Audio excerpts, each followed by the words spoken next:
welcome back to another episode of Happiness Matters, the show with me, Beanie Man, and Mr. Mo, the service dog. Follow him on Facebook and Instagram, and it's Mo, M-O. And today I have a friend of mine here, and we did not meet networking. He was DJing a New Year's Eve party that we went to with some friends. So anyway, this is Mike Anderson, and I just love your story. Thank you. I love your story, and I'm so glad you're here to share, to inspire, and to help someone. You know, and what's really nice is we always hear stories from the female side. So to get it from a guy's perspective too is like, you know, but to get started, so, because you shared with me that you were an Air Force brat. Yes, ma'am. So I was born and raised Air Force. My family was Air Force. We moved around pretty much every 2 years until I was 21 years old. Yay, military. Right? Friends everywhere. Oh yeah, it's easy, you know. You meet other military kids, you got a built-in group right there. Right, exactly. So, you know, just it was an adventure. I loved it. You know, we had a charmed life. And, you know, and then I turned 21 and I separated from my family as far as being independent, and I went to the civilian world, and that was a complete different shock. Welcome to reality. Right? Because military life is, it's different. It is. It is so different. And people don't realize it. It's like, no. You know, it's like living in a castle. You think everything else is happening out there, as opposed to, you know, when you're in the civilian world, it's like, oh, that's happening 3 houses over. Right, you know, right. It's a completely different thought process when you're there. And so I've lived in Colorado Springs now for 14 years. I love the city. It's a beautiful state, and pretty much my life from that point, I've done every job that you can think of. I've been in hospitality. I just finished up a stint at a local resort here in town. Oh, nice. Yeah, the Broadmoor, beautiful place. Oh my gosh. If you guys ever come to Colorado Springs, check out the Broadmoor. Yeah. Oh my gosh. Yeah. I go there for lunch sometimes because... it's wonderful. OMG, yes. And so I pretty much I've done a lot in my life. I did a short stint in the Navy. I DJ for a living I love it. I'm an entertainer. I'm an MC. I've also been on television. I've done local commercials for Fox 21. Oh, nice. And they're my people. Oh yes, amazing folks. They're wonderful, and I love what they do. I mean, all the highlights in the community, and you know how they. It's just they're my people. Yeah, and I've gotten to interact with them a lot because through Groff's Automotive, the commercials I did for them, and then Colorado Springs Relay for Life, we've had 2 anchors from Fox 21. Oh, nice. There right. To kick it off. So it was really funny. So I was watching TV around Christmas time, and I'm sitting and I'm going, huh? Oh my God, it's Mike! And I looked at my husband and I said, dude, man, it's Mike! And he goes, who the heck is Mike? And I said, don't worry about it, Mike's a friend of mine. That is so cool, and it was so funny too. It was funny. It was really funny. So, no, that is really cool. But let's go back to, was it military? Mm-hmm. So after I got out of the Navy, I became a DJ full time, and I love DJing. And sometimes, you know, you can get a little carried away with stuff sometimes, and it led me into some bad choices that I made, and then I ended up at 3T Martial Arts, and I love that. Yeah, it was a wonderful experience. I became a assistant instructor over there for 2 years, and I was able to help. You know, in my life, I've gone through several traumas, and you know, when I was 11 years old, I unfortunately was sexually assaulted, and I'm so glad to hear that. Thank you. And that affects you in more ways than you realize. It affects you forever. You know, it's like I wrote in my book, I'm in that friendly neighbor situation, and I totally get that. I mean, it stays with you for a long, long time. It does. I mean, it happened when I was 11 years old, and I wasn't able to. Just from sheer shame and anxiety and fear, whatever you want to call it, I didn't tell my parents until I was like 18. Wow. It literally was just... And it's really sad because it was like, I know it took me a while to come forward, and then when I did, nobody believed me. So I totally get that. But guys, you know, if you're watching this and you're in a situation, talk to people. If one person doesn't believe you, go to another one. You know, talk about it. Because you will be much better off in the long run if you bring it out right away. And don't take it personal when people don't believe you. Trust me, it has nothing to do with you. It has nothing to, it's not your fault that you're in that situation in the first place. Right. You know, it's not, and it's okay to speak up. And it's important to speak up because I know some people that are still dealing and they're not in good situations, you know, because they never really spoke up. They never really were able to work through the whole thing. So. And it's terrible, and you know, and in my case, you know, the shock waves from that event. You know, here I am. I'm 35 years old now, and I have a family of my own, and I still ask myself, I'm like, you know, why didn't I fight back? You know, why didn't I do something about it back then? And you can't ask yourself questions like that because it doesn't change the fact. But also in that same vein, it's like the other shock waves that came from that. You know, I don't talk about this often, but I do have an eating disorder. I have bulimia, and I actually did not get bulimia. I did not, the actual actions did not start until after I was sexually abused. Well, yeah, I get that. Like, Because for me, food was, you know, it was building a wall around me. Yep. You know, and then just the day of my gastric bypass surgery, I mean, I didn't have bulimia, I just shoved in, you know, because food was comfort for me. Yep. And, you know, plus never knowing if I would eat again or not, that's a whole different story, but it's just like, it's a coping mechanism, one way or the other. And it's not healthy, one way or the other. So the day of my surgery, my gastric bypass surgery, I weighed 370 pounds. Wow. Right? So, I mean, it's very real. And if you're not talking about it, and if you're not getting the help, you know, you're more likely to, like, alcohol abuse, drug abuse, food abuse, which, I mean, anything, because we have to, like, the compensation, you know, compensate for whatever we're lacking, Yep. you know, or it's like, hey, if I focus on this, then I have to deal with that. Yep. And you know, a lot of my heroes in my life are Navy SEALs, and you know, a lot of people would be like, oh, you know, they've been getting into trouble, and it's like, yes, unfortunately, there's bad apples in every bunch. It happens to everyone. But one of my favorite inspirational mentors is David Goggins, and he is a Navy SEAL. He does ultra marathons. He's considered one of the fittest men in the world.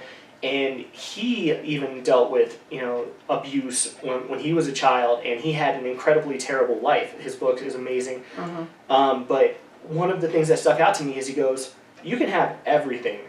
Like, you can have money, you can have power, you can have everything. But if you have that hole in your soul, in your heart, nothing is going to fill that. And, you know, as a result of me, and, you know, it took me a lot of time to figure this out, with the sexual abuse that I suffered at 11, it made a gigantic hole in there, and I've tried to fill that with food, I've tried to fill that with alcohol, I've tried to fill that with, you know, everything that you can possibly think of, except for drugs. I haven't really done those too much, you know, kind of child 80s. Two thumbs way up. Yeah, you know, dare, it worked. But it... And it's not that I dare you to do. No. Oh, yeah. No, not that dare. No. But, you know, it's a battle, and for, you know, a lot of people, they'll go to therapy and get counseling, and it helps a lot. But for some of us, you know, we never took that path, and it will forever be a battle. And that bulimia, you know, anyone who has a eating disorder knows it never goes away. Like, you can do really good, but all it takes is like one day when you have a crappy day, and you're like, oh look, a large pizza, and then next thing you know, it starts all over again. So and it's true. I mean, it's like all it takes is a tiny trigger, you know. And I call it like, because we're the cup, and when your cup is full to the brim with whatever it is, one tiny drop of whatever will make it flow over. Exactly. And it's not always good. So I always tell people, it's like, fill yourself with love, be love, because that way, no matter what happens, somebody bumps you, something else comes in, love comes out. I like that. Right? That is a fantastic quote. Love comes out, and it's like, of course, I mean, I'm focused all on happiness, because to me, really, the missing piece is happiness. It really is, you know, because, I mean, I've been there, and that's why I do what I do now, to let people know, it's like, hey, you know what? It's okay.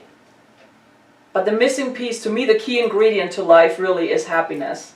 To decide I'm happy no matter what. I agree. You know, and it's work. I mean, it took me 50-some years to get where I am. You don't look a day over 32. Oh, thank you. Thank you. You're my new favorites. Remember she said that on video. Y'all saw that. No, but it's true. But seriously, but the happiness piece. Because if you're happy, and you can draw from that happy, there's no need to fill that, because the void is gone. Exactly. You know, and all the drugs, the alcohol, the food, the whatever it is, it's just trying to fill that void. It is. It's trying to fill that void, and you cannot fill that void, because what you're lacking is happiness. Because, and to me, it's like, it doesn't matter what religion or what belief. You know, when you peel it all back, and we're humans, and all we want are like 5 essential things. To me, 5 essential things. Mm-hmm. And so far, everybody agrees with me when I put it out like this. When we peel back the onion to the very core, do good, be good. Mm-hmm. Love, be loved. Mm-hmm. Be happy.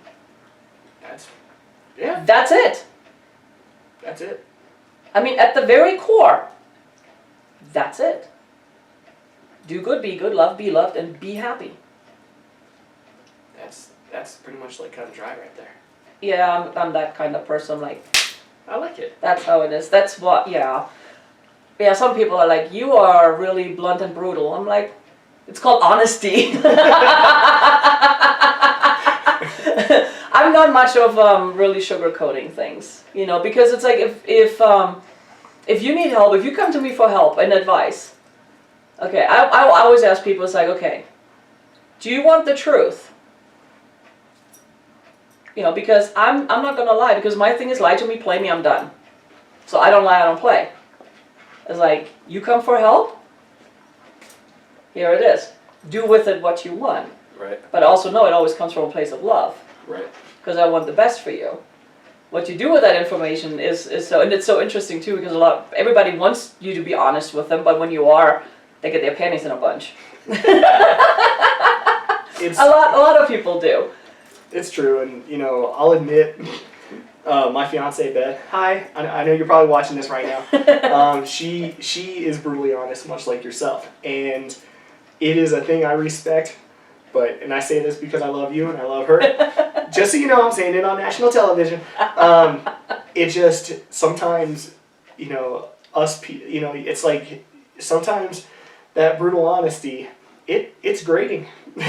You don't want to hear the advice, but you ask for it. But you know you need to. Yep, and usually it's I would say it's a 99.9% success rate. Like literally, she has never led me wrong. Neither have you. Mm-hmm. And thank you. I just my problem is I just need to listen more. Like. Well, we all do. Yeah. We all do. I mean, I've my friend, and I did a show with her, Barbara. She's my shaman, and she told me a few things, and I'm like, well, screw you too. I mean, I mean, she's one of my bestie, you know, but I'm like, I didn't want to hear it, but I know I had to hear it. Right.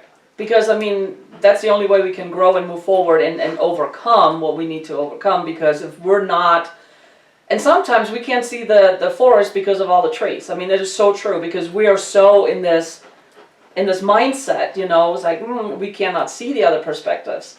So it's nice to have somebody come in and point out, just like, bam, stupid, you didn't see that. I mean, it's so obvious to everybody else, but because we're so in this rut, we don't see it. Right. It's obvious to everybody else, and it just takes one person to point it out to you. It's like, hey, dude.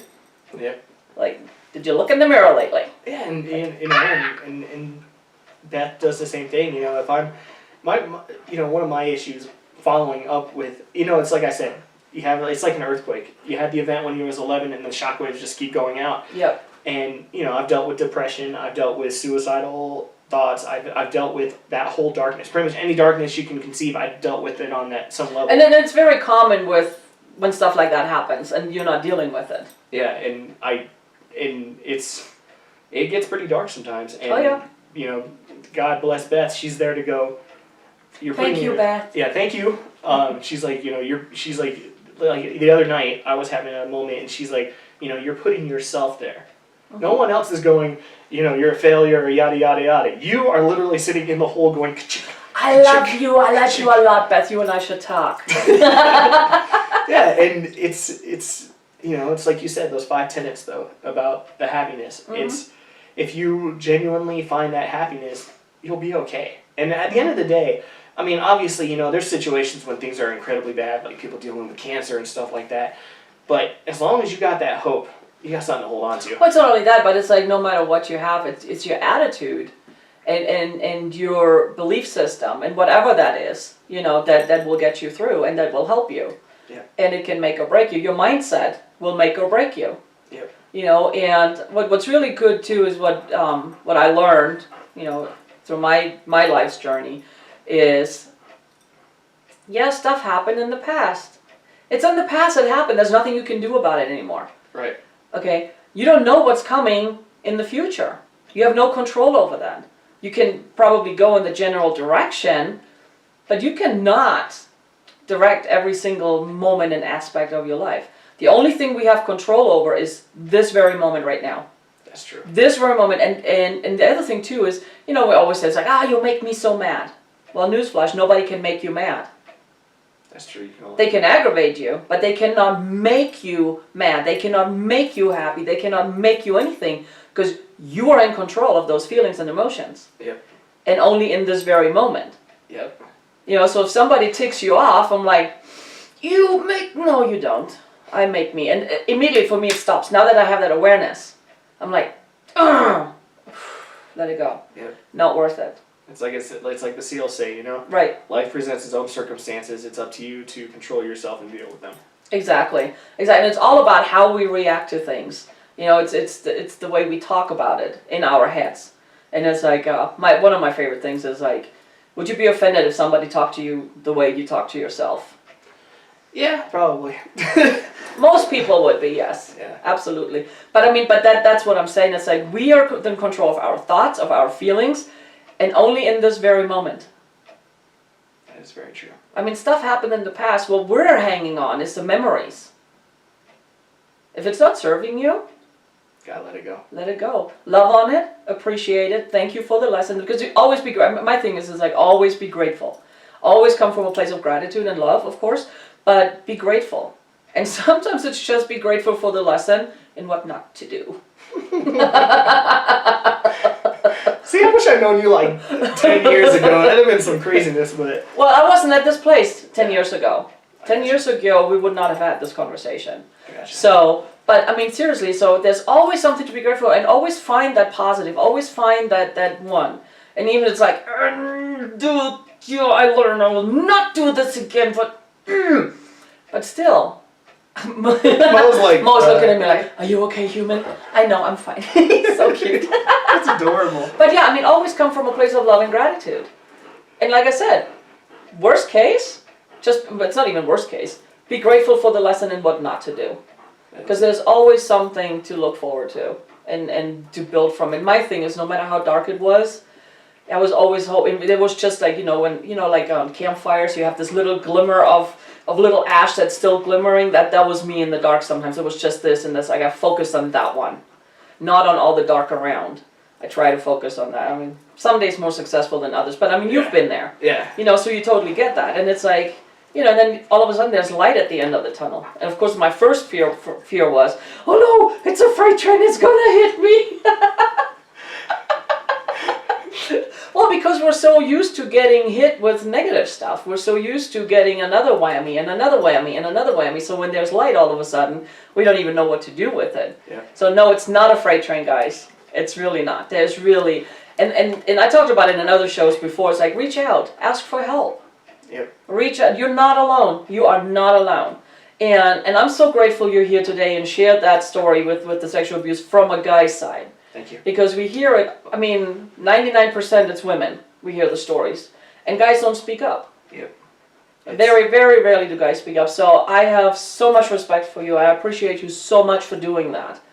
And because I know it will help. I know it will help at least one person. Thank you. And it's like, love you a lot. So, but I also want to talk about so I'm stalking him on Facebook. It's like, I'm a Facebook stalker and I'm not afraid to admit that. So, because Mr. Mike here started to cook. Oh, yes. And some of the pictures he's posting, I'm sitting there, I'm going, I'm at the wrong house. I am so at the wrong house. So what got you into cooking? So so the true story of all of this, it's crazy. The truth. So my whole life, my mom, you know, she was a stay-at-home mom for most of my, you know, till probably about when I was about 22 or so. Mm-hmm. And she made amazing meals. Like every day she had to cook for 3 kids, you know, breakfast, lunch, dinner, snacks, everything. Wow, I definitely grew up in the wrong house. Oh yeah, and I mean, you know, you as a kid you don't appreciate how much goes into that. Like as an adult, you're As like, a kid, we don't appreciate a whole lot of things. ding. And Until we have to do it ourselves and we realize, oh, there is no magic. We have to actually do it. yeah, you know, it's like Beth and I go to King Soopers and we'll go grocery shopping, and I'll be like, oh my God, we spent $120. And then as a kid, it was like, wow, we spent $120. As an adult, you're like, I spent $120. I know, perspectives, you know, life is all about matters of perspective. It is. It's funny how that works. And so, and for me, it's kind of a double-sided story. You just want a full bowl, don't you, Mo? Oh, no. He's like, food? Toy? What's your toy? Go get your toy. Okay. Anyway, I'm sorry. You're good, I was like, he's adorable. Like he you is. can't help but talk to him. he's so cute. And so, for me, my roommate for several years when I first moved here, his name is Tuan Nguyen. Find him on Facebook, folks. He has amazing food pictures. Oh, I need to follow him. Oh yeah, he's on Instagram too. He's actually working on a business right now, but I can't talk about it too much. No, but because this is not in a commercial. yeah, and But so nice. well that and he'll kill me because you know it hasn't been. So yeah, there you go, buddy. But you know, it's my thing always is like, so I see the pictures and they look good, Yeah, but yeah. So I was actually hoping you'd bring some food, but Oh, I'm sorry. what a letdown. You know, my food truck's broken now. I'm joking. Oh. But so I was 21 when I moved out here, and I didn't really have those coping skills as far as like, because again, I'm not putting down the military lifestyle. It provided so much love and support and energy, but sometimes There's a dark side. Yeah, there is, and you feel you have a sheltered life sometimes. Literally, it's like I said, you're living in a castle. Everything's taken care of for you. So when you get into the real world, sometimes you don't know what to do, and so. Yeah, you see you see the tip of the iceberg. It's like, oh, it's great, but you don't see all that's beneath it. Exactly. You know, because yeah, no, I get that. And Tuan, God bless him, his parents raised him, and he had to raise his sisters. He had to take care of a lot of stuff in his life, and so he learned how to cook because his parents, you know, he learned from them, and also working at restaurants. Mm-hmm. So he had this amazing culinary knowledge, and he tried to teach me. God bless him, he tried to teach me. And we'll just say how. Oh, you weren't ready. Yeah, and I did not know that you could boil water. You could burn boiling water. I did not know that, and It's a gift. yeah, I think that takes talent. But It no, does. I've done that because I put it on and I forget. yeah, same here. And So- you know, I learned a lot from him, and he tried to teach me. I know how to make fried rice. This amazing fried rice because of him. I need proof. I will bring it over next show. All right, y'all. So if there's a next show, I'll bring over fried rice All right. for Beanie. And so, as life went on, probably about 24, 25, I started wanting to be more self-sufficient. And yes, it was a bit late to come to that conclusion, No. but we all catch up in our own way. It's okay. It's your journey. It's your time frame. And my mom, she is a professional chef. She works with the ACF, American Culinary Federation, and Nice. she knows a bunch of chefs here in town, like Brother Luck and all the other folks, and she has a lot of experience, so she started teaching me how to do it. Now, to that point, I'm going to tell you all a funny story. So, my mom was on vacation, and I was still living with her at the time, and one night I came home, and I had a crappy day at work. I forgot where I was working at the time, and I was just like, you know what? I'm going to cook, and I'm going to prove that I can do this myself. So, I threw on Top Gun on the big screen. I had 3 shots of Jack Daniels, and then I literally took gnocchi and I took chicken and I threw it together, and it came out this like broiled chicken with garlic gnocchi, and I was like, I can do this. And then my brain was like, yes, but you also did it because you were motivated and you also had alcohol in your system. Can you do it without? So that became There's my that. challenge. And I started buying cookbooks, I started looking at recipes, and it started kind of just snowballing, and I love it. I love being able to cook, and now I get to cook for my family, you know. I have... I'm free for adoption. Oh, come on over. Come on over. We got an extra bedroom. I hope you don't mind an almost 2-year-old in the room, but you know, you got a roommate. But, you know, and I was blessed because after I finished up working on Fort Carson, I actually got to work with Brother Luck at his restaurant for nice. about a month. And originally I went in as a dishwasher, but they started training me to help as a prep chef. Mm-hmm. And that was so amazing to be able to work with him and to learn so much because I learned a lot from my mom, I learned a lot from Twan, but to be able to actually be in... Yeah, it was incredible. And I bet. I wish that I could have become a chef full time, but that, you know, they say it's nice to have dreams, but then sometimes when you see the reality of it, you go, maybe this isn't what I'm supposed to be doing. But I got to see the craziness of working in a restaurant, working at that fast pace, that high stress environment, and, you know, sometimes just high stress. And you know what? It's okay. It's okay because it's part of your journey. Again, you know, it's like, hey, I want to do this. And then, again, reality, it's like, maybe not so much. It's like me being a mortgage loan officer. I was like, ooh, I can help people with the biggest investment of their life, and it's reputable, and, you know, get a license. Hated every minute of it. Dang. I mean, at first it was like, yeah, you know, but then it's like I was doing it for almost a year. I did 0. And it's like, and I realized this is not what I'm supposed to be doing. This is not my path. And I get that. But sometimes we just have to go do it to realize, not so much. Yeah. So, and, you know, I've continued cooking. Beth helps cook. She's an amazing baker. Again, giving you a shout out on national television. I need proof. Yes. So when I have you on my show. Yeah, Beth, she does this amazing, she calls it like a earthquake cake, and it has like coconut and chocolate, and it is dense. I just gained 10 pounds. Okay. Yeah, I'm good with that. Yeah, but for the most part though, I love being able to cook for others. Right. I like the challenge of it. I like to buy cookbooks. Me too. And yeah, it's satisfying. Mm-hmm. I guess that's the best way I can put it. It's challenging, but it's satisfying, and there's a certain level of pride when that, and then there's a sense of accomplishment when you So I cannot follow a recipe if my life depended on it. Fun fact. I can't because I'm like, ooh, and I just can't. See, and I'm the diametric opposite. I can't. But when the dish comes out, and it doesn't just look good, but it also tastes great. It's such a sense of accomplishment. I'm like, I did that. I am so with you on that. Like, I never found a way to verbalize it until like today. That is, I can't do the hair whip, but you know, yeah, there you go. Thank you. You're welcome. You know, she got the hair whip covered. I do it for you. And it's so funny that you talk about how you don't follow the recipe. Like you just kind of, I am the diametric opposite, and Beth and my mom can both attest to this. I'm sitting there and I'm like, I need exactly this much, I need exactly this time.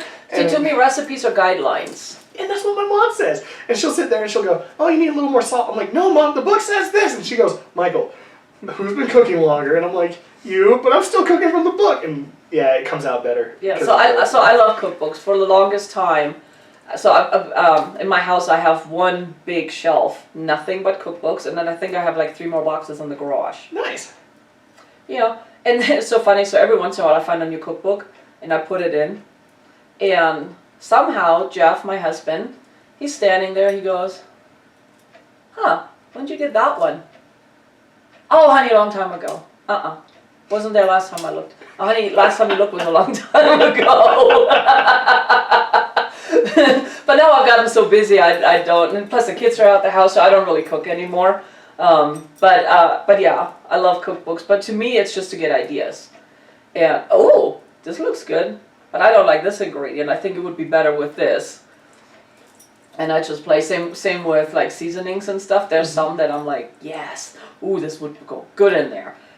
And, you know, most of the time it works out. Every once in a while, I remember when the kids were younger and I cooked something and made up a new concoction, and we're all sitting there going, yeah, no, let's go get McDonald's or something, because that really did not work the way we anticipated. I actually one time was making this baked, it was called like this baked seasoned chicken, okay? Mm-hmm. And I tried to do it by, like, oh, I measure by feel as opposed to measuring by the actual book. And it ended up coming out to be about a Jamaican jerk chicken that was probably more on the spicy scale versus the flavorful scale. So we take the chicken out and we're cutting it up, and Beth hasn't eaten it yet, Lorraine hasn't eaten it yet, and well, the one that I made for Leon, my son, it had less seasoning on it, but apparently it was still substantial, because he loves all food. Like, between my mom and Beth, this boy, he eats veggies, fruits, everything, like, has a wide palate. He took the chicken, and he goes like this, and you saw his eyes go, he took it out, and then you saw him go, heh, heh, that, and I was like, wow, that's bad if a baby turned it down like bleh. Yeah. Yeah, it's a... Yeah. Yeah, it's a... It happens. It's, again, learning experience. Thank you for teaching me what not to do. Yep. Yeah. But I mean, and it's, my thing is too, it's like, I tell everybody, it's like, do what works for you. Do what works for you. Don't worry about what others are saying, thinking, whatever, because somebody will judge you no matter what. You cannot please everybody. So, do what works for you. And if following the recipe to the T is your thing, or whatever, beliefs, and it doesn't matter. Right. If it works for you, do it. As long as it doesn't kill anybody. There's and it's properly cooked. Well, yeah, because, anyway. That's like us, yeah, anyway. But yeah, no, I mean, it really is, it's like, just be you, and do what works for you. Without causing harm to others, and disclaimer here, blah blah blah. But well, it's fascinating that you bring that up, because again, I'm not putting down the military. This is going out to anybody, as a military kid. I hope that one of y'all understand what I'm talking about here. So there is a succinct difference between being an enlisted child versus being an officer child. And my dad, God bless him, had a 30-year career in the Air Force. He was an officer all the way, so. See, we're an enlisted family. My husband retired as a command sergeant major, so I get it. Yeah, I get it. So at one point, we were raised with that whole, you're meeting 4-star generals, you're meeting 3-star generals. You're not one of those. It's kind of seen but not heard. And I'm not saying that in a bad way. It's just these are the facts. It's just a culture. Yeah. And so, it literally took me a long time to figure out who I was. And I still am figuring that out to a lot of extent. But you know what? I think we will do that until the day we die. Because we're evolving, we're growing. That's true. So. But when you have that programming in you, it's just like, I always have to, be stiff, and I always have to say the right thing. I have to be polite. I have to be, and don't get me wrong, some of those are nice, being polite and punctual. But, when you... I mean, there's a time and place for everything. Exactly. Right. But it carried over, because there was But when it's drilled into you. Oh, very much so. It's really hard to reprogram. Yeah, because, this could be a whole different video. Oh my gosh. The military to civilian conversion. But, Okay. it's all life's experiences thrown together. Mm-hmm. And I'm thankful for my time as a military dependent, and I am thankful to the military for everything they gave us, and to my parents. I love them and appreciate them for everything that they did, because I have no idea how they did it, because me being a parent with just one kid. Because we do what we have to do. That's just, we do what we have to do, and we try to figure it out and learn, and as we muddle through, and we hope we don't screw up the kids too much. That is true. No, seriously, it's like, we had the kids over for dinner. And we joked about it, it's like, yeah, could we have been better parents? Absolutely. But hey, on the bright side, we didn't screw them up completely. That is true. And they just laughed. They're like, yeah, thank you for that. But no, it's just a whole different animal. But all our life experiences, we're having them. Because we need to learn from something. We need to learn from them. Right. Again, be grateful for the lesson. If nothing else, be grateful for the lesson, because of that, it made you who you are. It made me who I am. And just be grateful for that. Embrace it and love it. And just like, yeah, and I'm excited. It's like, what's next? I'm like, I can't wait, So, but yeah, it really is just, life is awesome. And life is what we make it. That is true. So, but anyway, our time is up. We could go longer because it's my show and I can do what I want, but, you know. I understand. So, anyway. Part 2 coming sometime. You never know. You know, if you all want it, comments. Right? But thank you, Mike, so much for being here. Thank you for sharing your story, for being vulnerable, for opening up. You know, I really, really appreciate it because I know it will help somebody. Well, thank you for having me on. Anytime. And it's just, you just make my heart sing. So. Thank you. I love you. Awesome. I love you too. And it's just, yes, thank you. I mean, thank you doesn't seem enough, but. It covers a lot, trust me. And thank you all for watching. Yes, thank you. Appreciate you guys, and we'll see you at the next show. So you all have a great day. Be happy, be kind, be love, and we'll see you soon. Bye.